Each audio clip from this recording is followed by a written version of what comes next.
மதிப்பிற்குரியோருக்கு Ramraj cotton வேஷ்டிகள், ஷர்ட்டுகள்.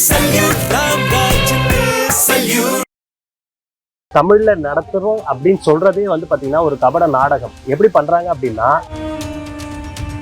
மந்திரம் ஓதுதல் என்பது வேறு, தோத்திர பாடல்களை பாடுவது என்பது வேறு, இசை கச்சேரி செய்வது என்பது வேறு. இவர்கள் இசை கச்சேரியை செய்துவிட்டு நாங்கள் தமிழில் செய்கிறோம் தமிழில் செய்கிறோம் தமிழில் செய்கிறோம் என்று எல்லா இடத்துலையும் சொல்லிக்கிறாங்களே தவிர தமிழை தெருவில் நின்று பாடுவதற்கு கூட இவர்கள் அனுமதிக்குவதில்லை. முருகா, எங்களுக்கு இந்த தமிழில் குடமுழுக்கு நடத்துறதுக்கு நீ தீர்ப்பு வாங்கி கொடு, நல்ல தீர்ப்பை வாங்கி கொடுன்னு சொல்லி நாங்க அவங்க கிட்ட கேட்கிறோம். அதற்கும் நாங்க தெருவுல நின்று முருகனை வேண்டுறோம். அந்த முருகனை வேண்டுவதற்கு கூட தடை செய்யறாங்க, நிறைய பிரச்சனைகள் பண்றாங்க. காவலர்களை விட்டு எங்களை அடக்கும் ஒடுக்கும் முறைகளையும் துரத்தும் முறைகளை மட்டுமே அவங்க கையாண்டுகிட்டு இருக்காங்க. இது இந்த குடமுழுக்குகளுக்கு ஒரு ஐயருக்கு 15 லட்சம் ரூபாய். இந்த பல கோடிகளை எப்படி பிரிச்சுக்கிறது, யார் அதிகமா பிரிச்சுக்கிறதுங்கிற போட்டி பொறாமைகள்ல தான் வந்துங்களா.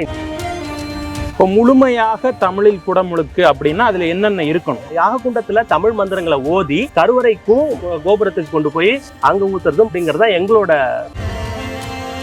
திருப்பரங்குன்றம் குடமுழுக்கில் 18 சித்தர் மட பீடத்திலிருந்து மரவி ரமேஷ் அவர்கள் நம்மோடு இணைந்துள்ளார். அவரோட நம்ம நிறைய விஷயங்கள் விவாதிக்க போறோம். வணக்கம் சாமி. வணக்கம். ஓம் குருவே எல்லாம். வணக்கம் சாமி. இப்போ திருப்பரங்குன்றம் குடமுழுக்கு அரசாங்கம் சொல்லுது நாங்க தமிழிலும் குடமுழுக்கு பண்றோம், சமஸ்கிருத வேத பாராயணங்கள் ஒரு பக்கம் இருந்தாலும் தமிழிலும் குடமுழுக்கு நடக்கத்தான் செய்யுது அப்படின்னு. ஆனா உங்களுடைய அமைப்பு சார்ந்தும் உங்க சிவனடியார்கள் நிறைய பேர் சமீபமாக எதிர்ப்பு தெரிவிச்சதெல்லாம் நாங்க பார்த்தோம். ஏன் இந்த எதிர்ப்பு? தமிழ்லயே நடத்துறோம்னு சொல்றாங்களே. அதாவதுங்க, இந்த தமிழ்ல நடத்துறோம் அப்படின்னு சொல்றதே பாத்தீங்கன்னா ஒரு கபட நாடகம். எப்படி பண்றாங்க அப்படின்னா, ஓதுவார்களை ஒரு இன்னிசை கச்சேரி வைக்க சொல்லி ஒரு மேடை தனியா அமைக்கிறாங்க. நாங்க அதாவது கரூர் பசுபதீஸ்வரர் கோயில்ல உச்சநீதிமன்ற கோர்ட்ல போட்டு நாங்க தீர்ப்பு வாங்கியிருக்கோம். தமிழில் நடத்த வேண்டும். அதாவது எங்க நடத்தணும்னா, வேள்வி குண்டம், கலசம், கருவறை, இந்த 3 இடங்களிலும் தமிழ் ஒழிக்க வேண்டும் சொல்லிட்டு நாங்க கேஸ் போட்டிருக்கோம். அதுல அவங்க என்ன தீர்ப்பு கொடுத்திருக்காங்கன்னா, தமிழில் நடத்த வேண்டும் அல்லது சரி பகுதி கொடுக்க வேண்டும் அப்படிங்கறது, சரிப்பாகம் உங்களுக்கு தமிழுக்கு அனுமதிக்க வேண்டும் சொல்லி அவங்க தீர்ப்பு கொடுக்குறாங்க. கரூர் பசுபதீஸ்வரர் கோயில்ல இருந்து இன்னைக்கு வரைக்கும் எல்லா கோயில் குடமுழுக்குகள்லையும் நாங்க போய் இந்த ஆர்டரை காமிச்சு நாங்க கேட்கிறோம். உங்களுக்கு கொடுக்க சொல்லியே தவிர நாங்க தமிழ்ல நடத்துறோம்னு சொல்லிட்டு என்ன பண்றாங்கன்னா, ஓதுவார்கள் அழைக்கிறாங்க, அவங்களுக்கு ஒரு தனி மேடை வைக்கிறாங்க, அவங்களுக்கு இன்னிசை கச்சேரி நடத்துறாங்க. அதாவது ஓதுவார்களை பாடுறது நாங்க தவறுன்னு சொல்லல, அதை இன்னிசை கச்சேரி மாதிரி அதை நடத்துறாங்க. ஆனா அகண்ட பாராயண தீந்தமிழ் ஞான வேள்வின்னு சொல்லிதான் நடத்துறாங்க. அதை சொல்றது அப்படிதாங்கய்யா. இப்போ ஒரு ஓதுவார் பாடுறதுக்குன்னு ஒரு பண்ணு இருக்கு. ஒவ்வொரு பாடலுக்கும் ஒவ்வொரு பண்ணு இருக்கு. அந்த பண்ணோட பாடுறது தான் அந்த ஓதுவார்களை வச்சு பாடுறது. ஆனா இவங்க என்ன செய்யறாங்க, இசை கச்சேரி மாதிரி ஆளுக்கு ஒரு பாட்டு பாடுறாங்க, அதுக்கு பின்னாடி கச்சேரி மாதிரி நடந்துட்டு இருக்கு. எல்லாரும் நல்லா இருக்கு தமிழ்ல பாடினாங்கன்னு சொல்றாங்களே தவிர அது பாராயணம் கிடையாது. மந்திரம் ஓதுதல் என்பது வேறு, தோத்திர பாடல்களை பாடுவது என்பது வேறு, இசை கச்சேரி செய்வது என்பது வேறு. இவர்கள் இசை கச்சேரியை செய்துவிட்டு நாங்கள் தமிழில் செய்கிறோம் தமிழில் செய்கிறோம் தமிழில் செய்கிறோம் என்று எல்லா இடத்துலையும் சொல்லிக்கிறாங்களே தவிர தமிழை தெருவில் நின்று பாடுவதற்கு கூட இவர்கள் அனுமதிக்குவதில்லை. நாங்க 3 நாளா இங்க பூசைகள் பண்ணிக்கிட்டு இருக்கிறோம். அருள்வேட்டல் பூசைகள் நாங்க பண்றோம். நாங்க இங்க மீனாட்சியம்மன் கோயில் வாசல்ல இருந்து நாங்க முருகன்கிட்ட நேரடியா நாங்க கேட்கிறோம். அதாவது நாங்க உச்சநீதிமன்றம் போயிட்டோம், அரசாங்கம் கிட்ட போயிட்டோம், அலுவலர்கிட்ட போயிட்டோம். யாருக்கிட்டுமே எங்களோட தீர்ப்பு, எங்களுக்கு சரியான தீர்ப்பு கிடைக்கல. முருகா, எங்களுக்கு இந்த தமிழில் குடமுழுக்கு நடத்துறதுக்கு நீ தீர்ப்பு வாங்கி கொடு, நல்ல தீர்ப்பை வாங்கி கொடுன்னு சொல்லி நாங்க அவங்க கிட்ட கேட்கிறோம். அதற்கும் எங்க கோவிலுக்குள்ள நான் உங்ககிட்ட பிரச்சனை பண்ணாதானே நீங்க எதாவது செய்யலாம். நாங்க தெருவுல நின்று முருகனை வேண்டுறோம். அந்த முருகனை வேண்டுவதற்கு கூட தடை செய்யறாங்க, நிறைய பிரச்சனைகள் பண்றாங்க. காவலர்களை விட்டு எங்களை அடக்கும் ஒடுக்கும் முறைகளையும் துரத்தும் முறைகளை மட்டுமே அவங்க கையாண்டுகிட்டு இருக்காங்க. இது இன்று வரைக்கும் நடந்துட்டு இருக்கு. நேற்று எங்களுக்கு நடந்துச்சு, இன்னைக்கும் நாங்க போறதுக்கு இருக்கிறோம். இன்றும் அவங்க என்ன பண்ணுவாங்கன்னு எனக்கு தெரியாதுங்க. ஆனா கட்டாயமா உள்ள விட மாட்டாங்க. எங்களை தெருவுல நின்று கூட அந்த தமிழ் மந்திரங்களை ஓதுவதற்கு எங்களை அனுமதிப்பதில்லை.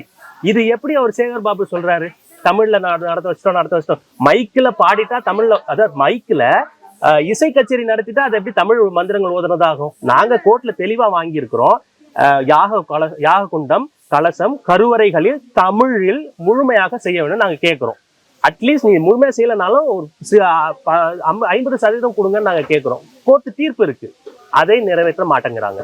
கேட்டா ஓதுவார்களை வச்சு ஓதிட்டு நாங்க வந்து தமிழ்ல செஞ்சோம்னு சொல்லி இந்த தமிழை வைத்து அரசியல் செய்து கொண்டிருப்பவர்கள் இன்றும் அதை வைத்து அரசியல் செய்து அவர்கள் லாபம் சம்பாதித்து கொண்டிருக்கிறாங்க. இப்போ முழுமையாக தமிழில் குடமுழுக்கு அப்படின்னா அதுல என்னென்ன இருக்கணும்? முழுமையான தமிழ் குடமுழுக்குன்னா முதல் நாள், அதாவது ஒரு குடமுழுக்குக்கு ஒரு 6 மாதங்களுக்கு முன்னாடியே அந்த பாலாலயத்திற்கான தேதி குறிப்பாங்க. அங்கிருந்து ஆரம்பிச்சு பாலாலயம் அன்று அந்த பாலாலயத்தை செய்யறதுக்கும் தமிழ்ல ஆரம்பிக்கணும். இதுவே வந்து பாத்தீங்கன்னா 6 மாதங்களுக்கு முன்று நடைபெறும். இப்போ காலம் ரொம்ப சூழ்நிலை இருக்கிறதுனால 2 மாசம் முன்னாடி 1 மாசம் முன்னாடி எல்லாம் கூட பண்றாங்க. சில கோயில்கள்ல சில வருஷங்களுக்கு முன்னாடி கூட பண்ணிட்டு அதுக்கப்புறம் குடமுழுக்கு வந்து ஒரு 2-3 வருடங்கள் கழிச்சு கூட பண்றாங்க. ஆனா இது ஆரம்பிக்க வேண்டியது பாலாலயத்திலிருந்து ஆரம்பிக்க வேண்டும். அந்த பாலாலயத்துல ஆரம்பிச்சு அதுக்கப்புறம் அந்த மண்டல அதாவது இந்த கால பூசைகள் சொல்லுவாங்க, 5 கால பூசை 7 கால பூசைகள்னு சொல்லுவாங்க. இந்த 7 கால பூசையோ 5 கால பூசையோ 3 கால பூசைகளோ முழுக்க அந்த யாக குண்டங்கள்ல தமிழ் ஓதப்படணும். அந்த தமிழ் நம்ம கலசங்கள் தயாரிச்சு அங்க வைப்போம். அந்த கலசங்களை தமிழ் மந்திரங்கள் ஓதணும். அதற்கு பிறகு அந்த கலசத்தை தான் நம்ம வந்து கோயில் கோபுரத்துக்கு கொண்டு போய் அங்க ஊத்துறதும் கடவுள்களோட திருமேனி சிலைகள்ல ஊத்துறதும் பார்த்தீங்கன்னா இந்த கலசத்தை தான் கொண்டு போய் கேட்கணும். அப்போ இங்க யாக குண்டத்துல தமிழ் மந்திரங்களை ஓதி கருவறைக்கும் இதுக்கும் எடுத்துட்டு போகணும் அப்படிங்கிறது தான் எங்களோட கோரிக்கை.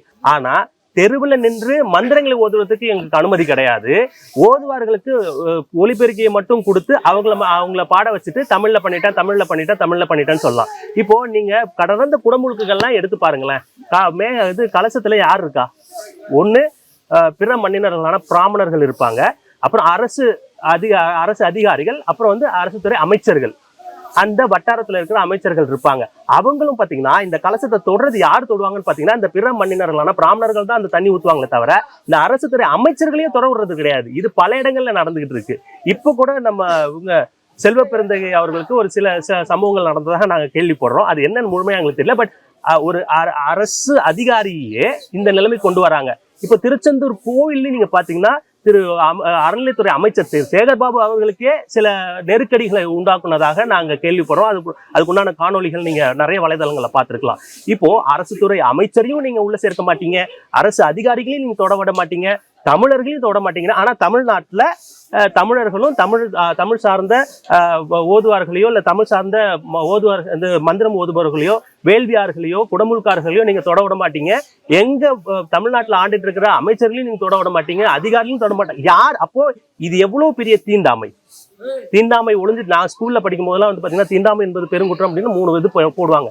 இன்னைக்கு பாத்தீங்கன்னா தொட்டதுக்கு எல்லாம் தீண்டாமை, மொழி தீண்டாமை, இன தீண்டாமை. இத கோயில்களில் இருந்து இன்றளவும் அவங்க ரொம்ப பெருசா பண்ணிட்டு இருக்கிறாங்க. நம்ம மக்கள் விழித்தெழுந்துதான் அதை என்னன்னு கேட்கணும். இப்ப நீங்க சொல்றீங்க தமிழ் ஓதுவார்கள் வந்து குடமுழுக்கு முழுமையாக அங்க நடத்த விடலை திருச்செந்தூர்ல அப்படின்றாங்க.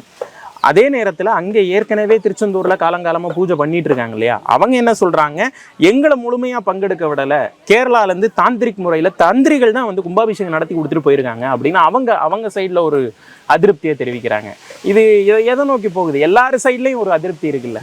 அதாவதுங்கய்யா, இப்போ இங்க வந்து பாத்தீங்கன்னா ஏன் இவங்களுக்குள்ள இந்த பிரச்சனை நடக்குது அப்படின்னு பாத்தீங்கன்னா இங்க மிக அதிகமான பணப்புழக்கம் இருக்கு. நீங்க சில கதைகள்லாம் பார்த்துருக்கலாம். ஒரு 5 திருடர்கள் சேர்ந்து ஒரு வங்கியோ இல்லை ஏதோ ஒரு கொள்ளையடிச்சுட்டு வந்துருவாங்க.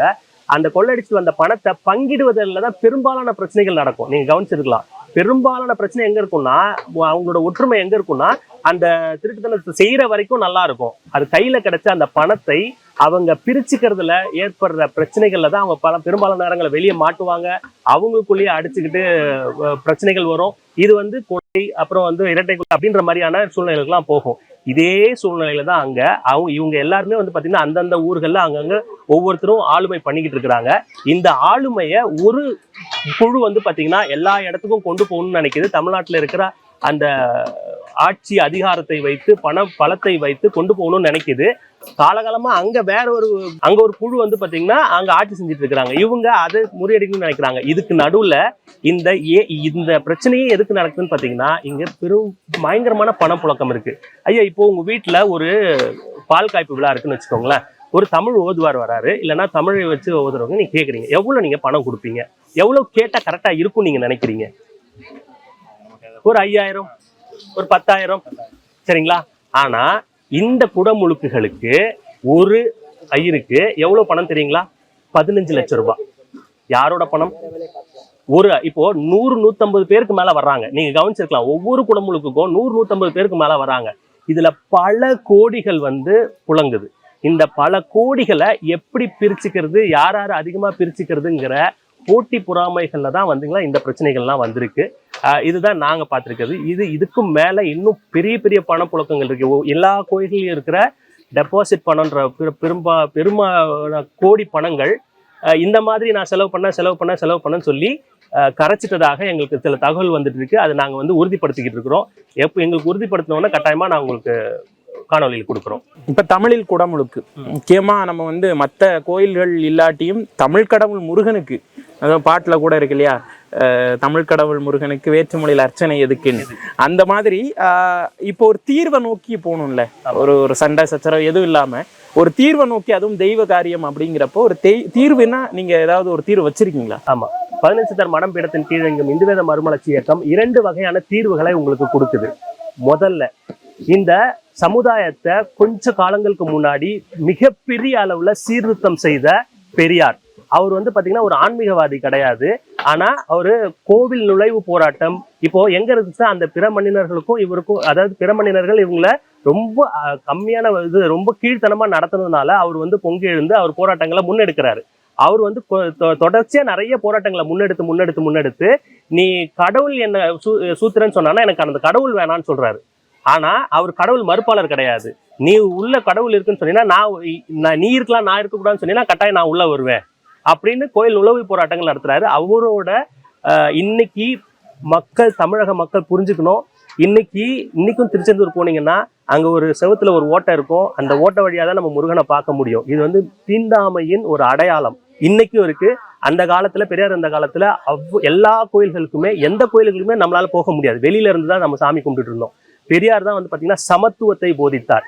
அங்க என்ன பிரச்சனை ஆச்சு அப்படின்னா, அவருக்கு ஆன்மீகம் தெரியல அப்படிங்கிறதுனால அந்த ஆன்மீகத்தை பெரியார் அவர்களால கொண்டு போய் சேர்க்க முடியாதனால, அவர்கள் கேட்ட கேள்விகளுக்கு சரியான பதில் கொடுக்க முடியாதனால அந்த புரட்சி ஒரு கட்டத்துல நின்றுச்சு. அதனால எங்களோட குருதேவர் 12வது பீடாதிபதி நாடு முழுக்க, தமிழ்நாடு மட்டும் இல்லைங்க, உலகம் முழுக்க நிறைய சித்தரடியார்கள் உருவாக்கியிருக்காங்க. அவங்க எப்படி உருவாயிருக்காங்க அப்படின்னா, செவ்வாடை அணிந்த பெரியார்களாக உருவாயிருக்கிறாங்க. அவங்க கிட்ட நீங்க போய் பேசுனீங்கன்னா ஆன்மீகத்துல இருக்கிற அத்தனை விஷயங்களும் உங்களுக்கு சொல்லுவாங்க. 2வது, சமத்துவத்தையும் அவங்களால சொல்ல முடியும். இந்த சமத்துவத்தையும் ஆன்மீகத்தையும் ஒரு சேர கொண்டு போகக்கூடிய இந்த செவ்வாடை பெரியார்கள் தமிழகம் முழுக்க நிறைய இடங்கள்ல இருக்கிறாங்க. அவர்களை நீங்க தொடர்பு கொண்டீங்கன்னா இதுக்கு பின்னாடி இருக்கிற சூழ்ச்சி என்ன, நாம் எவ்வாறு திருடப்பட்டு கொண்டிருக்கிறோம், அவமானப்பட்டு கொண்டிருக்கிறோம் அப்படிங்கிறதெல்லாம் தெல்ல தெளிவாக ஆன்மீக ரீதியாகவும் அவங்க நிறைய பதில்களை சொல்லுவாங்க. இது ஒரு தீர்வு. 2வது தீர்வு, இப்போ இங்க ஒரு ஆட்சி ஒரு கட்டுமானம் இருக்கு. இது எப்படின்னா, பிஎம் இருக்காங்க, அதுக்குள்ள பாத்தீங்கன்னா அது பிரைம் மினிஸ்டர் இருக்கிறாங்க, அதுக்கப்புறம் எம்பிஸ் இருக்கிறாங்க, அதுக்கப்புறம் சிஎம்ஸ் இருப்பாங்க, அதுக்கப்புறம் எம்எல்ஏஸ் இருப்பாங்க, அதுக்கும் கீழே பாத்தீங்கன்னா வட்டம், மாவட்டம் செயலர் இருப்பாங்க. இப்போ இந்த அடுக்குல யாரோட உங்களுக்கு மிக நெருங்கிய தொடர்பு இருக்கும் அப்படின்னு பாத்தீங்கன்னா, உங்களை சுத்தி இருக்கிற, உங்க ஏரியால இருக்கிற கவுன்சிலர் அப்படிங்கிறவர் தான் உங்களுக்கு தெரிஞ்சவரா இருப்பாரு. அந்த கவுன்சிலர் யாருன்னு உங்களால ஈஸியா ஐடென்டிஃபை பண்ண முடியும். அந்த கவுன்சிலரை தேர்ந்தெடுக்கும் பொழுது நல்ல கவுன்சிலரா, ஒரு வல்லமை படைத்த கவுன்சிலரா, நமக்கு நன்மை செய்யக்கூடிய கவுன்சிலரா நீங்க தேர்ந்தெடுத்தீங்க அப்படின்னா, இவர்கள் மூலியமா கொஞ்சம் கொஞ்சமா எல்லா அடுக்குகள்லயும் இருக்கிற எல்லா விஷயங்களும் மாற்றப்படும். ஒரு பிஎம் நல்லவரா அப்படின்னு சாமானிய ஒரு மனிதரால தீர்மானிக்க முடியாது. ஒரு எம்பி நல்லவரா கெட்டவரான்னு தீர்மானிக்க முடியாது. ஒரு சிஎம் நல்லவரா கெட்டவரான்னு தீர்மானிக்க முடியாது. ஒரு எம்எல்ஏவை கூட நம்மளால தீர்மானிக்க முடியாது. ஆனா நம்ம ஏரியால இருக்கிற, நம்ம கூட சகஜமா பழகி வாழ்ந்துகிட்டு இருக்கிறவங்க தான் பாத்தீங்கன்னா கவுன்சிலர்ஸா வர்றாங்க. இந்த கவுன்சிலர்களை நீங்க தேர்ந்தெடுக்கும் போது நல்லவர்களாகவும், நமக்கு நன்மை செய்யக்கூடியவர்களாகவும், இந்த பொது நலன் கருதி செயல்படுபவர்களை நீங்க தேர்ந்தெடுத்தாலே அவர்களால் மட்டும்தான் மக்களை நேரடியாக தொடர்பு கொள்ள முடியும். ஒரு எம்எல்ஏவோ, எம்பியோ, சிஎம்ஓ, பிஎம்ஓ யாராலுமே மக்களை நேரடியாக தொடர்பு கொள்ள முடியாது. நேரடியாக தொடர்பு கொள்ளக்கூடிய ஒரே ஒரு நபர் யாருன்னு பார்த்தீங்கன்னா அந்த கவுன்சிலர் சுற்றி இருக்கிற வட்டம், மாவட்டம், இவங்கள தான். இவங்களை நீங்க சரியா தேர்ந்தெடுத்தீங்க அப்படின்னா இந்த ஒட்டுமொத்த அரசாங்கமும் மாற்றப்படும். எல்லா விதமான நன்மைகளும் நமக்கு சேரும். இந்த 2 விஷயம் ரொம்ப ரொம்ப சுலபம். உங்க பக்கத்துல தான் இருப்பாங்க செவ்வாடை பெரியார்கள்.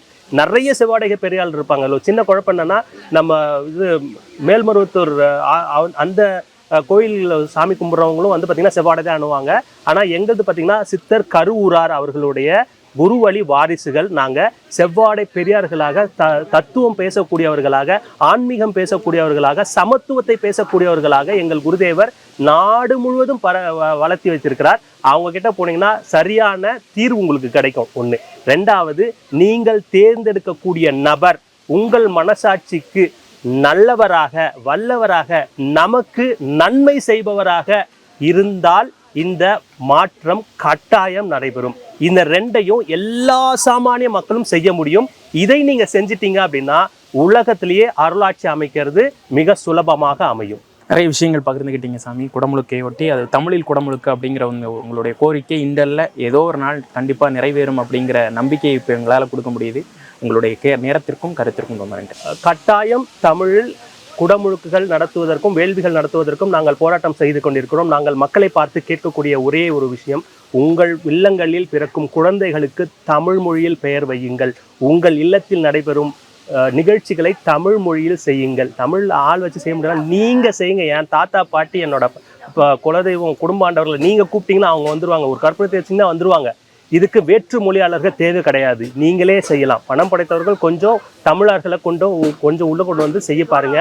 இதெல்லாம் செய்ய ஒவ்வொரு வீடுகளிலும் இந்த மாற்றம் ஏற்படும் பொழுது உலக அருளாட்சி என்பது மிகவும் சுலபங்க. கட்டாயம் நடக்கும். ஓம் திருச்சிற்றம்பலம். ஓம். மதிப்பிற்குரியோருக்கு ராம்ராஜ் காட்டன் வேஷ்டிகள், ஷர்ட்டுகள்.